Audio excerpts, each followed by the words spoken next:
Selon cette théorie, Draco Malfoy est un loup-garou. Il se serait fait mordre entre l'ordre du Phénix et le prince de Sang Mêlé, et ne serait plus humain jusqu'à la fin de l'histoire. Cette théorie est en revanche uniquement basée sur les livres.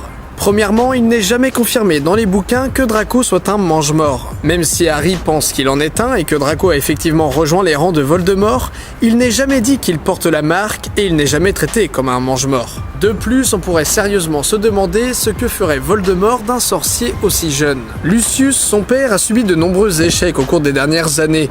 D'abord avec le journal intime, puis lors de l'attaque du ministère afin de récupérer la prophétie. Dans le tome 6, Lupin explique à Harry que Greyback est connu pour punir les gens avec qui il a eu des désaccords en mordant leurs enfants. Cette description que fait Lupin de Greyback et de ses méthodes est située quelques lignes seulement après qu'il ait dit que Voldemort promit de nombreuses proies à Greyback pour s'assurer de ses services. Draco Malfoy pourrait très bien être une de ces proies promises par Voldemort, ce qui appuierait l'idée que ce serait bien une manière de Voldemort de se venger de Lucius. Donc, Greyback aurait mordu Malfoy et serait donc un loup-garou. Y aurait-il d'autres indices pour nous en assurer ?